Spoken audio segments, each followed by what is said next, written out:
அனைவருக்கும் வணக்கம். நாங்களோட பாரதி பேசுகிறேன். நீங்கள் நம்ம பேச போகிறது வந்து பார்த்திங்கன்னா, நேற்று கூலி ஆடியோ லான்ச் வந்து பார்த்திங்கன்னா டெலிகாஸ்ட் ஆச்சு சன் டிவியில்.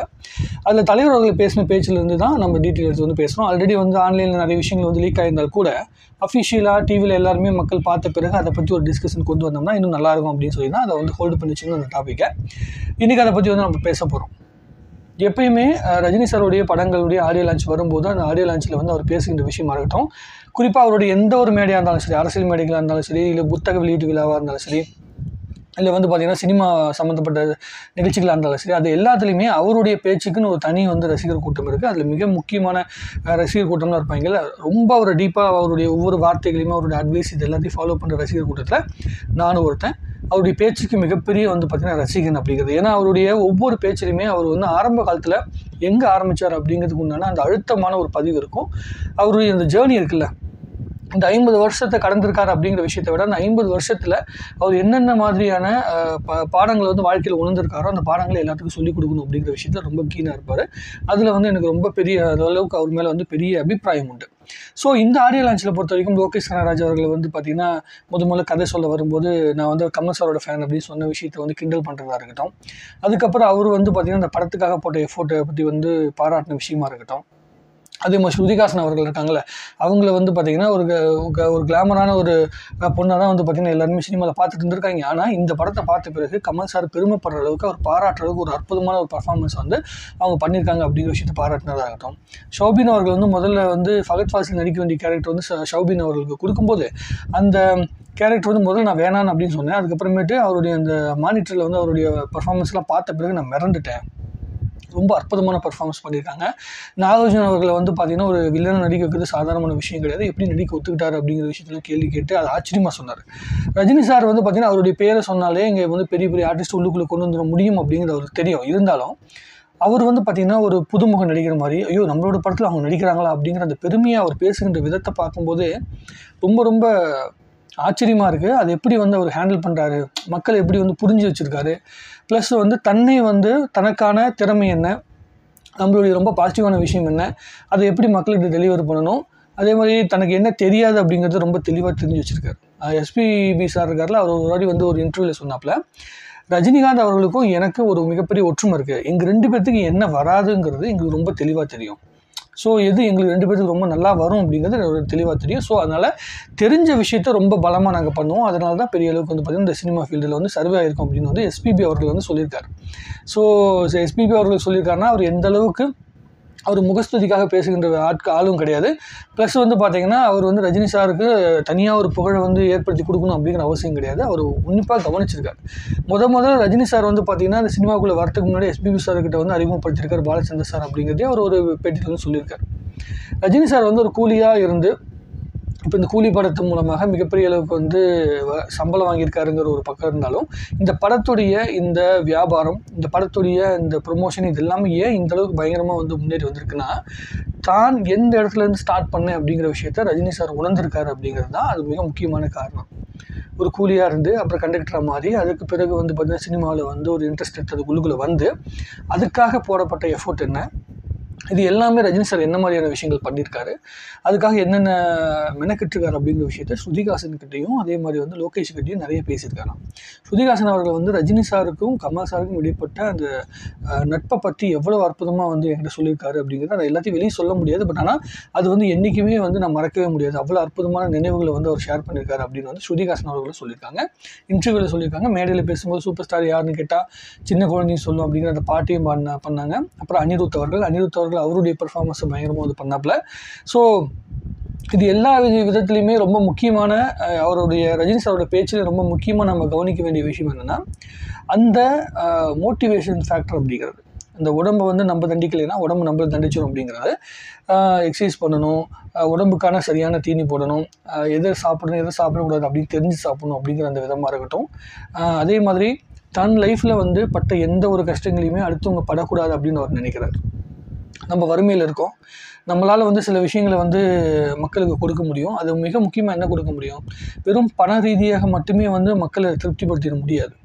ஒரு என்டர்டெயின்மெண்ட் இண்டஸ்ட்ரியில் இருக்கிறவங்க 74 வயசு, இப்போ இன்னும் ஒரு 3 மாதம் போச்சுன்னா 75 வயசு ஆக போகுது. 50 வருஷத்தை கடக்க போகிறாரு. இன்னும் 4 நாளில் 50 வருஷத்தை சினிமாவில் கடக்க போகிறாரு. நீங்கள் ஒரு தொழிலை அது முக்கியமாக தொழிலில் வந்து ஒரு உச்ச நிலையில் 50 வருஷம் வந்து கடக்கிறது சாதாரணமான விஷயம் நினைக்கிறீங்களா? ஒரு ஆஃபீஸில் ஒரு 5 வருஷம் நம்ம வேலை பார்க்கணும். நம்ம எந்த பொசிஷன் உள்ளே போனோமோ அந்த பொசிஷனை காப்பாற்றி, அந்த மரியாதையை காப்பாற்றி 5 வருஷம் வேலை பார்க்கறதே அவ்வளோ பெரிய கஷ்டம். அப்படிங்கும்போது இவ்வளோ பெரிய ஃபீல்டு, எத்தனை டெக்னாலஜி வளர்ந்துருக்கு, எத்தனை புதுசான நிறைய ஆட்கள் உள்ளே வந்திருக்காங்க, எத்தனை ஜென்ரேஷன் ஆக்டர் உள்ளே வந்திருக்காங்க. இது எல்லாத்தையுமே தாண்டி ஒரு மனுஷன் நிற்கிறாருன்னா அதுக்கு உண்டான மிக முக்கியமான காரணம் என்ன அப்படின்னு நான் யோசித்து பார்த்தா, எப்பயுமே என்னோடய ஃப்ரெண்ட்ஸ்கிட்ட அடிக்கடி சொல்லுவேன், ரஜினிகாந்த் அவர்கள் தன்னை உணர்ந்தவர். அதே மாதிரி தனக்கு முன்னாடி இருக்க எந்த திறமைசாலிகளையும் பார்த்து அவர் பயப்படவே மாட்டார். ஏன்னா தன்னுடைய பாணி என்ன அப்படிங்கிறது அவருக்கு தெரியும். கமல் சாருக்கு அவருடைய பாணி என்ன அப்படிங்கிறது தெரியும். தான் பண்ணுற விஷயம் இருக்குல்ல, நீங்கள் என்ன தான் ரஜினி சார் மாதிரியே மற்ற விஷயங்கள் மற்ற எல்லாருமே அதை வந்து காப்பி பண்ணாலும் அவங்களுக்குன்னு சில ரசிகர் கூட்டம் உருவாகுமே தவிர, பட் ஆனால் அது ரஜினி ஸ்டைல் அப்படின்னு வந்து சேரும். ஸோ தனக்குன்னு ஒரு பாதையை உருவாக்கியிருக்காரு. அந்த பாதையிலேருந்து மற்றவங்க யார் உருவானாலும் அதை பெரிய ஆளானாலும் அதை பற்றி அவர் உரி பண்ணுறதே கிடையாது. அவங்கள பாராட்டிக்கிட்டே இருக்கார். ப்ளஸ்ஸு சினிமாவுக்குள்ளே ஆரம்ப காலத்துக்குள்ளே உள்ளே வரும்போது தனக்கான பாராட்டு வந்து நிறைய இடங்களில் தவிர்க்கப்பட்டிருக்கு, நிறைய இடங்களில் வந்து மறுக்கப்பட்டிருக்கு அப்படிங்கிறத உணர்ந்ததுனால தான் எந்த ஒரு திறமைசாலிகளுடைய படத்தை வந்து பார்த்தாலுமே புதுசாக ஒரு படம் வருது, நல்ல படமாக வந்திருக்கு அப்படின்னா உடனே அவர் வந்து பாராட்டுறதுக்கு காரணம் என்னென்னா, நமக்கு அந்த காலத்தில் அது கிடைக்கல, ஆனால் இவங்களுக்கு அது கிடைக்கணும் அப்படிங்கிற அந்த மனசு தான் காரணம். ப்ளஸ் சில பேர் என்ன சொல்லுவாங்கன்னா, இது மாதிரி வீடியோ போடும்போது ரஜினி சார் வந்து தமிழ்நாட்டுக்கு எதுவும் பண்ணல, அது பண்ணல, இது பண்ணலன்னு சொல்லிட்டு இருப்பாங்க. ரஜினி சார் வந்து சேரிட்டி ஒர்க் என்னென்ன பண்ணுறாரு அப்படிங்கிற விஷயம் எல்லாத்துக்குமே வந்து ரொம்ப அவருடைய மன்றத்தில் வந்து நான் இயங்கியிருக்கேன் அப்படிங்கிறத எனக்கு ரொம்ப தெளிவாக தெரியும். ஆனால் யாருக்கும் சொல்லக்கூடாதுங்கிற பல உதவிகள் வந்து மறைக்கப்பட்டிருக்கு. எனக்கே வந்து ரசிகர் மன்றம் மூலமாக ரஜினி சார் மூலமாக உதவி வந்து சேர்ந்துருக்கு. ஆனால் அதை சொல்லக்கூடாது அப்படின்னு சொன்னதுனால அது அப்படியே அமைதியாக நான் வந்து பார்த்திங்கன்னா மெயின்டைன் பண்ணிட்டுருக்கேன். எத்தனையோ பேருக்கு உதவிகள் வந்து சேர்ந்துட்டு இருக்குது. அதே மாதிரி படிப்புக்கு வந்து உதவி செஞ்சுட்ருக்காரு. இப்போ வந்து பார்த்திங்கன்னா மன்றத்துக்குள்ளே இருக்கிற 85% பேருக்கு மேலே வந்து மார்க் வாங்கின மன்றத்தை சார்ந்த எல்லா ஸ்டூடெண்ட்ஸுக்கும் வந்து அவங்க என்ன படிக்கணும்னு ஆசைப்பட்டாலும் எல்லாத்துக்கும் ஒரு ஃபீஸ் கட்டிட்டு இருக்காரு. இது மாதிரி நிறைய விஷயங்கள் அவர் பண்ணிட்டு இருக்காரு. ஆனால் விளம்பரப்படுத்தக்கூடாதுன்னு சொல்லியிருக்காரு. அதனால தான் நிறைய உதவிகள் தெரிகிறதில்ல. இதை விட மிக முக்கியமாக ஏதாவது தன்னுடைய வருமானத்திலேருந்து உதவி செய்கிறது அப்படிங்கிற ஒரு பக்கம் இருக்கட்டும், இது எல்லாத்தையும் தாண்டி ஒரு என்டர்டெயின்மெண்ட் இண்டஸ்ட்ரியில் யாரையுமே பொல்யூட் பண்ணாமல், அதே மாதிரி மக்களை தன்னுடைய தேட்டரில் வந்து படம் பார்க்க வரணும்னு சொல்லி நினைக்கிற மக்களை அந்த மனநிலைக்குள்ளேயே வச்சிருக்கிற அந்த தன்மை தான் அவருடைய அந்த பேச்சிலேருந்து நான் உணர முடிஞ்சது. அவர் ஒவ்வொரு நடிகர்களையும் எப்படி பாராட்டுறாரு, ஒவ்வொரு டெக்னீஷியன் எடுத்தோன்னே அவர் சொல்லும்போதே ஒவ்வொரு டெக்னீஷியன் படத்துக்குள்ள அந்த டெக்னீஷியனை பற்றி நான் எல்லாத்தையும் பாராட்டுறேன். கேமரா ஒர்க்கு, எடிட்டர், இவங்க எல்லாருமே எப்படி பண்ணியிருக்காங்க, லோகேஷ் கூட அவருடைய ரிலேஷன்ஷிப் என்ன, இது எல்லாத்தையும் அவர் சொன்ன விதமாக இருக்கட்டும். அதற்கு பிறகு வந்து பார்த்திங்கன்னா அவர் வந்து அந்த டெக்னீஷியனை எப்படி அணுகுனார், அப்புறம் கதையை எப்படி அணுகுனார், இந்த கதைக்காக எப்படி வந்து அவங்க எஃபோர்ட் போட்டாங்க அப்படிங்கிற விஷயத்தெலாம் வந்து சொன்னதாக இருக்கட்டும். அப்புறம் நாகார்ஜுன சார் சொன்னார்ல, இந்த பேங்காக்கில் வந்து ஒரு 15 நாள் வந்து ஷூட்டிங் நடந்துச்சு. அந்த ஷூட்டிங் முடிஞ்சதுக்கப்புறமேட்டு 350 பேர் இருந்தாங்க. அந்த 350 பேருக்குமே காசு கொடுத்து உங்கள் ஃபேமிலிக்கு எதாவது வாங்கிட்டு போங்க அப்படின்னு சொன்ன விதமாக இருக்கட்டும். அந்த காசு எவ்வளோங்கிறது நமக்கு தெரியாது, அந்த கவரில் எவ்வளோ பணம் இருந்துச்சுன்னு தெரியாது. ஆனால் 350 பேருக்கு நீங்கள் $100 போட்டு ஒரு 8000 ரூபா போட்டால் கூட எவ்வளோ அமௌண்ட் வரும் நீங்கள் யோசிச்சு பாருங்கள். இதை கொடுக்குற மனசு வேணும். ஏன்னா 200 கோடி 300 கோடி சம்பளம் வாங்குறாரு, அவர் கொடுக்க மாட்டாரா? இந்த கேவலமான அந்த வார்த்தையை நான் என்றைக்குமே வந்து வெறுக்கிறேன். உழைச்சி சம்பாரித்த காசு ₹1 இருந்தாலும் அந்த ₹1 கொடுக்கறதுக்கு மனசு இருக்கணும். நம்ம வந்து ஒரு 10,000 சம்பாதிக்கணும்னு வைங்க, அந்த 10,000 எவ்வளோ நம்ம சேரிட்டி ஒர்க் பண்ணியிருக்கோம், எவ்வளோ பேர் கொடுத்துருக்கோங்கிறத நம்ம பார்த்துட்டு அதுக்கப்புறம் தான் மற்றவங்களை கேட்குறோம். பணக்காரனை ஆகிறது அப்படிங்கிறது பணக்காரனை பார்த்து கேள்வி கேட்குறது ரொம்ப சுலபம். ஆனால் அந்த பணக்காரனை ஆகிறதுக்கு முன்னாடி அவன் ஏழையாக தான் இருந்திருப்பான் அப்படிங்கிறத நம்ம உணரணும். சும்மாலாம் யாருக்குமே வந்து பார்த்திங்கன்னா பணம் வந்துடாது. நான் நிறைய பேர்ட்டு உதாரணம் சொல்லுவேன். திருடனாக இருந்தால் கூட திருடன் கூட ஒரு 7 நாள் வந்து உட்காந்து ஒரு வாரம் பிளான் பண்ணி தான் திருட முடியும். சும்மா அவனுக்கு நேராக வந்து காசு கிடைச்சாது. திருடனுக்கே அப்படின்னா, அரசியல்வாதிகளுக்கே அப்படின்னா, அப்போ உழைச்சி சம்பாதிக்கிறவனுக்கு எவ்வளோ மெனக்கடல்கள் இருந்திருக்கும் அப்படிங்கிறது உணரணும். அந்த மெனக்கடல்கள் எல்லாமே உணர்ந்ததுனால தான் அது எல்லாத்தையும் மக்கள் வந்து உணர்ந்திருக்காங்க. அதே மாதிரி லோகேஷ் வந்து ஒரு பேட்டியில் கூட சொல்லியிருந்தாப்புல, அந்த மேடையில் சொல்லும்போது கூட தன்னுடைய அப்பா வந்து கண்டக்டர், அந்த கண்டக்டராக இருந்தப்போ அவர் வந்து யூஸ் பண்ண அந்த பேட்ச் நம்பர் தான் 5821 நினைக்கிறேன். அந்த நம்பரை வந்து பார்த்திங்கன்னா படத்தில் நான் பயன்படுத்தியிருக்கேன் அப்படின்னு சொல்லியிருந்தாராம். ஏன் இது முன்னாடியே சொல்லு அப்படிங்கும்போது, நீங்கள் இந்த கேள்வி கேட்கும்போது உங்கள் அப்பா என்ன பண்ணியிருக்காருன்னு கேள்வி கேட்கும்போது அதுக்கு நான் பதில் சொல்லும்போது தான் சார் அது வந்து ஒரு மொமெண்ட்டாக மாறும், ஒரு மெமரியாக மாறும் அப்படிங்கிறது. ஸோ இந்த பேட்டிகள் இது எல்லாமே வந்து ஒட்டுமொத்தமாக பார்க்கும்போது நீங்கள் எல்லாருமே வீடியோ பார்த்துருப்பீங்க. இப்போ வீடியோவில் நிறைய விஷயங்கள் உணர்ந்துருப்பீங்க. இந்த மொத்த ஃபங்க்ஷனை பார்க்கும்போது, தலைவருடைய ஸ்பீச்சை பார்க்கும்போது இது எல்லாமே மைண்டில் ஓடிக்கிட்டே இருந்தது. யார் என்னென்ன அவர் வந்து உணர்ந்திருக்காங்க, எப்படி அவரை வந்து பார்த்திங்கன்னா ரசிச்சிருக்காங்க அப்படிங்கிறதுலாம் முழுசாக உணர முடிஞ்சது. அதை தான் ஷேர் பண்ணணும்னு சொல்லி ஆசைப்பட்டது. அவர் என்னென்ன பேசினார் அப்படிங்கிறத அப்படியே டிட்டோவாக உட்காந்து உங்ககிட்ட பேசுறதை விட அதுலேருந்து நான் என்னோடய லைஃபுக்கு எடுத்துக்கிட்டேன் அப்படிங்கிறத உங்ககிட்ட ஷேர் பண்ணணும்னு சொல்லி ஆசைப்பட்டேன். ஒரு விஷயம் மட்டும் ரொம்ப உண்மை, நிறைய பேர் ஏதோ ஒரு ஆன்லைனில் பார்த்துருக்கேன், ரஜினி சார்கிட்ட ஒரு எதிரியாக இருந்து வெளியே நிறைய பேர் வந்து பார்த்திங்கன்னா செயல்பட்டால் கூட அவர் கூட ஒரு நாள் பழகிட்டாங்கன்னா அவருடைய நண்பனாக மாறிடுவாங்க அப்படின்னு சொல்லுவாங்க, அவருடைய ரசிகனாக மாறிடுவாங்க அப்படின்னு சொல்லுவாங்க. நான் வந்து உணர்ந்திருக்கேன் நிறைய பேர்கிட்ட. என்கிட்ட அவரை பற்றி நிறைய விமர்சனம் பண்ண பல பேர் கூட அவரை பற்றி சொல்லும்போது, இல்லைங்க அவர் ரஜினியை வந்து பிடிக்காம யாருக்கு இருக்கும் அப்படிங்கிற வார்த்தையை வந்து ஒரு வார்த்தை சொல்லுவாங்க. ஸோ அவர் வந்து எதிரிகள் கூட தன்னை ரசிக்கும்படியான ஒரு கலைஞனாக இருக்கார், ஒரு மனிதனாக இருக்கார் அப்படிங்கிறது தான் ஒரு ரசிகனாக நான் ஒவ்வொரு நாளும் பெருமைப்பட்டுக்கிற விஷயம். என்னோடய லைஃப்பில் ரொம்ப பாசிட்டிவாக நான் யோசிக்கிற ஆட்களில் மிக முக்கியமான ஒரு ஆளாக வந்து பார்த்திங்கன்னா ரஜினி சாரை வச்சுருக்கிறதுக்கு காரணம் என்னென்னா, அவர் வந்து மேடை இருந்தாலும் சரி, நிஜ வாழ்க்கையாக இருந்தாலும் சரி, அவர் நடிக்கிறதில்ல, நிஜ வாழ்க்கையில் நடிக்கிறதில்ல, மக்களுக்கு தன்னை ரசிக்கிற, தன்னை கவனிக்கிற ஒவ்வொரு மக்களுக்குமே அவர் வந்து தன்னால் முடிஞ்ச வரைக்கும் ஒரு நேர்மறையான சிந்தனையை கொடுக்கணும் அப்படின்னு சொல்லி ஆசைப்படுறாரு. அதை நான் நிறைய இடங்கள் உணர்ந்திருக்கேன். பக்கமாக வந்து பார்த்திங்கன்னா ஒரு பையன் வந்து செல்ஃபி எடுக்க போகிறான். அப்போ எல்லோரும் செல்ஃபி எடுக்கும்போது அந்த ஃபோனை வந்து அவங்க அப்பாட்டேருந்து வாங்க மறந்துடுறான்.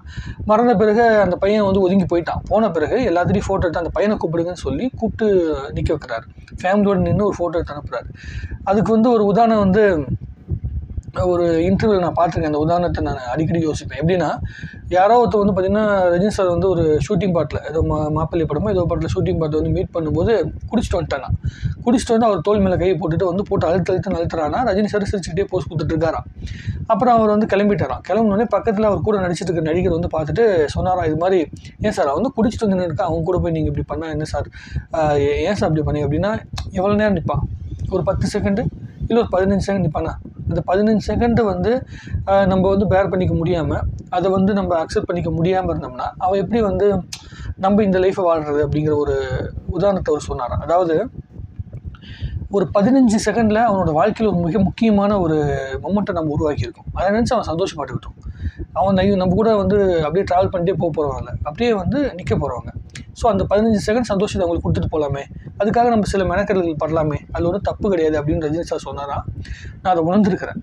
இந்த பையனுக்கு அந்த செல்ஃபிக்கு அந்த ஃபோட்டோ கொடுத்த அந்த விஷயத்தையும் நான் வந்து அதை அப்படி தான் நான் பார்க்குறேன்.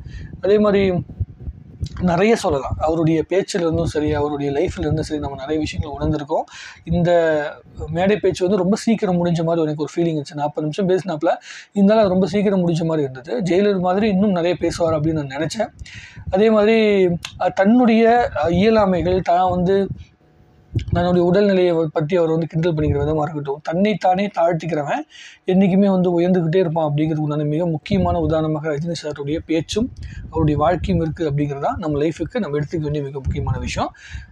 மொத்தமாக எல்லாத்தையும் கவர் பண்ணிட்டேன் அப்படின்னு நினைக்கிறேன். உங்களுக்கு தோன்ற விஷயத்த, அவருடைய பேச்சிலிருந்து நீங்கள் உணர்ந்த விஷயத்த, உங்களுக்கு பிடிச்ச விஷயத்த நீங்கள் வந்து தாராளமாக கமெண்ட்டில் ஷேர் பண்ணுங்கள். இன்னும் நிறைய பேசலாம். வாழ்க தமிழ்நாடு, வளர்க தமிழ் மக்கள். நான் வந்து என்னோட நேட்டிவில் தான் என்னோடய படத்தை பார்க்க போகிறேன். என்னுடைய கூலி திரைப்படத்தை வந்து பார்க்க போகிறேன். நீங்கள் எங்கே படம் பார்க்குறீங்க அப்படின்னு சொல்லுங்கள். நம்ம ஏரியா பக்கத்தில் இருந்தீங்கன்னா நம்ம வந்து பார்க்கலாம். நான் திருச்செங்கோட்டில் படம் பார்க்க போகிறேன். நீங்கள் எங்கே பார்க்க போகிறீங்கிறத கமெண்ட் எழுதுங்க. ஆகஸ்ட் 14க்கு அப்புறம் இன்னும் டீட்டெயிலாக உட்காந்து நிறைய விஷயங்கள் பேசலாம். அடுத்த வீடியோவில் படத்துடைய என்ன வந்து படம் வந்து ரீச் ஆகிருக்கு, எத்தனை டிக்கெட் புக் ஆகிருக்கு அப்படிங்கிற விஷயம்லாம் இருக்குல்ல, அதுக்குண்டான புள்ளி விவரங்களை அடுத்த வீடியோவில் வந்து பார்க்கலாம். சரிங்களா? நன்றி, வணக்கம்.